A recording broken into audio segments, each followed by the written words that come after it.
बैसाखी के मौके पर यहाँ बिल्कुल वैसे ही रौनक होती है जैसी पंजाब या उत्तर भारत के किसी और हिस्से में गुरुद्वारे में होती हो। लेकिन ये जगह दिल्ली से करीब 1500 किलोमीटर दूर है। ये महाराष्ट्र का नांदेड़ है, जिसकी पहचान सिखों के पवित्र शहरों के तौर पर होती है। सिखों के 10वें गुरु गुरु गोविंद सिंह ने अपनी जिंदगी के आखिरी दिन यहीं गुजारे थे। नांदेड़ महाराष्ट्र का एक ऐसा शहर जिसे खुद सूबे की हुकूमत ने एक पवित्र शहर का नाम दे रखा है। ये नाम इसे यहाँ पर मौजूद तख्त सचखंड श्री हुजूर साहिब गुरुद्वारे की वजह से मिला है, जो कि समूचे विश्व में फैले सिख समुदाय के लिए एक पवित्र तीर्थस्थल माना गया है। श्री गुरु गोविंद सिंह, जो कि सिख समुदाय के 10वें गुरु थे, उन्होंने अपने जीवन के आखिरी दिन यहीं पर गुजारे और उसी समय से एक बेजान सा जाने जाने वाला नांदेड़ शहर वैश्विक भूगोल में अपनी एक अलग अहमियत बढ़ाता चला गया। आस्था के इस शहर में इन दिनों चुनाव का मौसम भी आया हुआ है और इसी मौसम में वोटर के मिजाज को टटोलने के लिए हम आ पहुंचे हैं नांदेड़, जहां पर हम जानेंगे कि सियासत की बयार किस ओर बह रही है। नांदेड़ की राजनीति के हर पहलू पर चर्चा करने से पहले यहाँ के सिख समुदाय का जिक्र जरूरी है। नांदेड़ महाराष्ट्र का वो शहर है जहाँ हुजूर साहिब गुरुद्वारा है और जहाँ सबसे ज्यादा सिख रहते हैं। नांदेड़ शहर की कुल आबादी का 2% सिख है, जो किसी भी पार्टी के लिए मायने रखते हैं। इसलिए ये जानना जरूरी है कि उत्तर भारत से दूर महाराष्ट्र के एक शहर में सिख समुदाय के लोगों को वोट देना हो तो वो किस पार्टी को और किस मुद्दे पर वोट देंगे। नांदेड़ में जितने भी पॉलिटिकल पार्टियां हैं, उनमें सबसे ज्यादा विकास का काम अगर किसी ने किया है तो भारतीय जनता पार्टी ने ही करने की कोशिश की है। का नेतृत्व बहुत अच्छा है और जो उन्होंने जो 5 साल में काम जो किए वो इससे पहले जो गवर्नमेंट थी उन्होंने नहीं किया। हम चाहते हैं कि और एक बार उनको 5 साल मिल जाए। मैंने तो मेरी 65 साल की उम्र हो गई है, मैंने तो ज्यादा देखा है जो सरकार में ये 2 पार्टी है, मैं तो 2 को नहीं देता हूँ। ऐसे के वो भी एक बार नवी पार्टी आ जाती है, वो भी जनता के साथ वैसा ही करते, जो दूसरी नवी आएगी वो भी वही करेगी। ऐसा काम हो रहा है। किसको चंगा बोले, ना कांग्रेस को ना भाजपा को। जो ठगी हो रही है किसके साथ, ये भेड़ है, हम भेड़ा हैं, हमारा ऊन ला लेते हैं, हमको दे देते हैं, ये कंबल दे रहे हैं। ऊन किसका है, हमारा है। इसलिए ठगते किसको हैं, जो 72,000 वो भी हमारा है। विकास मुद्दा बड़ा है या राष्ट्रवाद मुद्दा बड़ा है आपके लिए? राष्ट्रवाद मुद्दा बड़ा, राष्ट्रवाद का मुद्दा बड़ा। बाकी बात में तो आपकी व्यक्तिगत पसंद क्या है, कौन सत्ता में आना चाहिए केंद्र में? मोदी। अब तो मोदी की फेवर में है। नांदेड़ के सिख समुदाय के लोगों का रुझान भले ही बीजेपी की तरफ नजर आता हो, लेकिन बीजेपी नांदेड़ में सिर्फ एक बार ही कामयाब हो पाई है। 2014 में कांग्रेस का यूं तो पूरे देश में ही बुरा हाल था, लेकिन कांग्रेस को सबसे ज्यादा झटका महाराष्ट्र में लगा, क्योंकि महाराष्ट्र कांग्रेस के लिए वो राज्य है जहां 1977 की इंदिरा विरोधी लहर और 1989 की कांग्रेस विरोधी लहर में भी कांग्रेस मजबूती से खड़ी रही थी। लेकिन 2014 की मोदी लहर में महाराष्ट्र में कांग्रेस के सब दिग्गज उखड़ गए, सिर्फ 2 सीटों को छोड़कर। 2014 में नांदेड़ सीट से कांग्रेस के दिग्गज नेता और पूर्व मुख्यमंत्री अशोक राव चौहान जीते थे।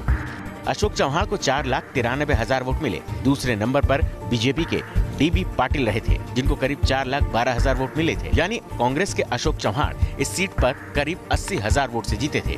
2014 की बीजेपी लहर में नांदेड़ सीट जीतकर अशोक चौहान ने जता दिया था कि उनकी खानदानी लोकसभा सीट पर उनको हराना आसान नहीं है। अशोक चौहान से पहले उनके पिता शंकर राव चौहान 1980 में पहली बार नांदेड़ सीट से सांसद बने। शंकर राव के महाराष्ट्र के सीएम बनने के बाद इस सीट पर उनके वारिस अशोक चौहान सांसद हो गए। हालांकि कांग्रेस 1989 और 2004 में इस सीट पर हार गई थी। 2004 में यहाँ बीजेपी को फतह मिली थी। अशोक चौहान को भरोसा है कि नांदेड़ में उनका कोई बाल भी बाका नहीं कर सकता। भाजपा सरकार ने जितने वादे किए थे उस वादे पे कहीं पे अमल नहीं किया है। किसानों के मामले से, किसानों की आत्महत्या हो, किसानों को मिनिमम सपोर्ट प्राइस हो, या किसानों के हर इश्यूज़ पे महंगाई बढ़ गई है, किसानों को इनपुट कॉस्ट है वो ज़्यादा बढ़ गई है। ये सब इश्यूज़ तो मेन इश्यूज़ हैं। दूसरी बात है किसानों ने आंदोलन किया है, किसान रास्ते पे आके दूध नीचे फेंक दिया है, अनाज फेंक दिया है। तरकारी फेंक दी है। तो इसका मतलब ये कि रिजल्टमेंट इतना बड़े पैमाने पे है कि किसानों को कुछ राहत देने वाला एक भी फैसला सरकार ने किया नहीं। आप लोग किसानों की बात करते हैं, गरीबी की बात करते हैं, विकास की बात करते हैं, लेकिन जो बीजेपी है वो तो सारे मुद्दों को राष्ट्रवाद पर ले जा रही है और वो कॉन्फिडेंट दिखती है कि वो जीत भी जाए। नॉन परफॉर्मेंस है, इसलिए फोकस शिफ्ट करने के लिए राष्ट्रवाद की बात करते। हम सब राष्ट्रवादी है ना, कौन कहता है सिर्फ बीजेपी वालों के पास ही राष्ट्रवाद का ठेका है क्या? नांदेड़ में कांग्रेस का गढ़ ढहाने के लिए बीजेपी कोई कोर कसर नहीं छोड़ना चाहती। पीएम मोदी यहां रैली कर चुके हैं। बीजेपी ने अशोक चव्हाण को हराने की जिम्मेदारी उनके ही पुराने दोस्त प्रताप राव चिखलीकर को दे रखी है। प्रताप राव चिखलीकर 2004 तक कांग्रेस में थे और अशोक चव्हाण के गहरे दोस्त थे, लेकिन 2004 में कांग्रेस छोड़कर निर्दलीय विधायक बन गए थे। 2009 में एनसीपी में शामिल हुए और 2014 में शिवसेना में शामिल हुए। 2017 में उन्होंने बीजेपी ज्वाइन की। सभी पार्टियों में घूमने के बाद प्रताप राव को लगता है कि अब वो सही पार्टी में आ गए हैं और उनको अशोक चव्हाण को हराने में कोई दिक्कत नहीं होगी। नांदेड़ की जनता परिवर्तन तो चाहती है। इस बार परिवर्तन नांदेड़ में होना ही है और पब्लिक ने तय कर दिया है। हम ये मुद्दों को लेके जा रहे हैं सामने, जो मोदी साहब ने 5 साल में काम किया है, देवेंद्र फडणवीस साहब ने जो महाराष्ट्र में काम किया है, विकास के मुद्दे लेके हम पब्लिक के सामने जा रहे हैं।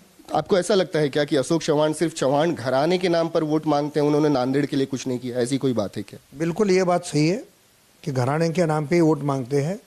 नांदेड़ में पानी पीने को मिलता नहीं है 2-2 दिन। नांदेड़ के पब्लिक के लिए, जैसा मुंबई कॉरपोरेशन है, पिंपरी चिंचवड कॉरपोरेशन है, नासिक कॉरपोरेशन है, जिन्होंने खुद के डैम बनवाए हैं कि सिटी के लिए, पानी के लिए। मराठवाड़ा में पड़ने वाले नांदेड़ में किसी भी उम्मीदवार की जीत और हार तय करने में मराठा समुदाय का बड़ा रोल है। महाराष्ट्र की कुल आबादी का लगभग 30% मराठा है। जिस तरफ मराठाओं का वोट होता है, उनकी जीत तय मानी जाती है। आजादी के बाद 1995 तक मराठा वोटों का बड़ा हिस्सा कांग्रेस के साथ रहा, इसलिए महाराष्ट्र में कांग्रेस न 1977 में उखड़ पाई, न ही 1989 में। महाराष्ट्र में कांग्रेस विरोधी माहौल बन पाया, लेकिन 1990 के दशक में मराठा वोटर कोंकण इलाके में शिवसेना की तरफ शिफ्ट होने लगे। विदर्भ और मराठवाड़ा इलाके में शिवसेना ने कांग्रेस के मराठा वोटों में सेंध लगाई, इसलिए 1995 में महाराष्ट्र में पहली बार शिवसेना बीजेपी गठबंधन वाली सरकार बनी। 2014 के लोकसभा चुनाव में और उसी साल हुए विधानसभा चुनाव में मराठा वोटर्स ने बीजेपी का समर्थन किया। इसलिए माना जाता है कि शिवसेना से गठबंधन के बगैर बीजेपी ने महाराष्ट्र की 288 में से 122 सीटों पर जीत दर्ज की। 2019 में भी मराठाओं को अपने साथ रखने के लिए महाराष्ट्र सरकार ने उनकी 16% आरक्षण की मांग को पूरा किया और 30 नवंबर 2018 को महाराष्ट्र विधानसभा ने मराठा के आरक्षण बिल को मंजूरी दी। हालांकि अभी ये मामला लटका हुआ है, तो नांदेड़ के वोटर इस बार किस पर भरोसा करेंगे? गन्ने का ये ताजा रस दरअसल नांदेड़ के 42 डिग्री तापमान में इन दिनों लोगों का पसंदीदा पेय बना हुआ है। 2014 की बात अलग थी, उस समय राजनीतिक चर्चाओं में चाय केंद्र में रहती थी, लेकिन अब के चुनावों में चाय की जगह चौकीदार ने ले ली है और नांदेड़ जैसे गर्म शहरों में चाय की जगह इस किस्म के गन्ने के शरबत ने ले ली है। और इसी वजह से राजनीतिक चर्चा के लिए भी हमने एक रसवंती गृह की तलाश की है, जहां पर हम वोटरों से बात करके ये समझने की कोशिश करेंगे कि नांदेड़ में अब की बार सियासत की बयार किस ओर बह रही है। आप फर्स्ट टाइम वोटर लग रहे हैं, जवान है? हाँ, मैं फर्स्ट टाइम वोटर हूँ। आपकी पसंदीदा राजनीतिक पार्टी कौन सी है? मेरी पसंदीदा पार्टी वंचित बहुजन आघाड़ी, प्रकाश अम्बेडकर। क्या वजह है? क्या वजह? वो जब आएगा ना तब भ्रष्टाचार और सब खत्म होगा। ये जो अभी के राजकारण लोग है ना, वो बहुत भ्रष्टाचार करते, खाली उनके जेब भरते और दूसरों को नहीं पैसे, क्या वो डेवलप नहीं करते। बीजेपी और कांग्रेस जैसी पार्टियों में आपका विश्वास क्यों नहीं है? वो क्योंकि उनकी जेब भर रहे, हमारे कुछ नहीं कर रहे, हमारे वास्ते कोई वो खुद के घर लाख लाख करोड़ों में बन रहे, हमें गरीबों में कुछ नहीं दे रहे। बीजेपी जो विकास कर रही है, नांदेड़ का ही नहीं बल्कि पूरे देश का विकास कर रही है। सर्जिकल स्ट्राइक हुआ, सर्जिकल स्ट्राइक में पूरे देश में दबदबा निर्माण कर रही है। करेंगे ना, 5 साल में इन्हें खर्च करके रखा था पहले सरकार ने। अभी मैं भी सादा शेतकरी हूँ, मेरे को 5 साल में कमाने को बहुत लगते दिन, तो अगली साल में सब उन्हें कर देता। मतलब मोदी को एक मौका और मिलना चाहिए, ऐसा बोल रहे हो क्या आप? अब मोदी को अगले साल मिला ना, ये सब विकास हो जाए। हमारे गांव में चौहान साहब 5 साल, इनके साले साहब खासदार थे, इनके 5 साल गए, इनकी बीबी आमदार है। हमारे 3 किलोमीटर गांव को 1 रुपया का कभी नहीं रास्ता दिया। हमारे मुख्यमंत्री यहाँ आए थे, हमने उनको लेटर दिया लिख के तो 3 किलोमीटर को 2,15,00,000 रुपए का रास्ता दिया मुख्यमंत्री ग्राम सड़क योजना में से, प्रधानमंत्री ग्राम सड़क योजना में से 24 लाख दिए, और मेरे को 11 एकड़ खेत में अब तक 4 लाख रुपए बीमा और पूर पड़ी गार पड़ी मिलके 4 लाख रुपए 5 साल के अंदर आए। मोदी सरकार पर आपका भरोसा? मोदी जी को भरोसा है, हम पक्का मोदी जी को वोट देंगे। राहुल गांधी में क्षमता नहीं दिख रही है उनकी बात करने से, और ज्यादा से ज्यादा लोग अभी बीजेपी में जा रहे हैं। नांदेड़ की सियासी बिसात में शह और माप के खेल में इस बार जातिगत समीकरण दोनों ही पार्टियों के लिए मुश्किल साबित हो रहा है। नांदेड़ में दोनों ही प्रमुख प्रत्याशी कांग्रेस के अशोक चौहान और बीजेपी के प्रताप चिखलीकर मराठा समुदाय से आते हैं, और ये दोनों ही अलग अलग समुदाय के वोटरों को लुभाने की कोशिश में नजर आ रहे हैं।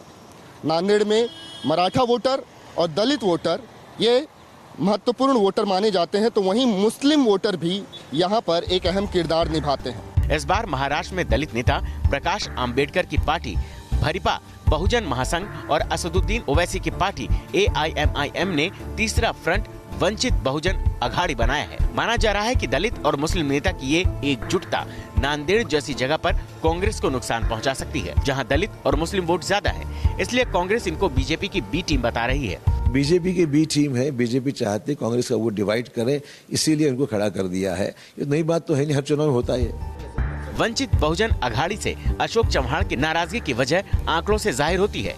2011 की जनगणना के अनुसार नांदेड़ शहर में हिंदू 48% हैं, मुस्लिम 33% हैं, तो बौद्ध धर्म मानने वाले करीब 15% हैं। माना जा रहा है कि प्रकाश आंबेडकर और ओवैसी की वजह से कांग्रेस का दलित मुस्लिम वोट बंट सकता है और बीजेपी को फायदा हो सकता है।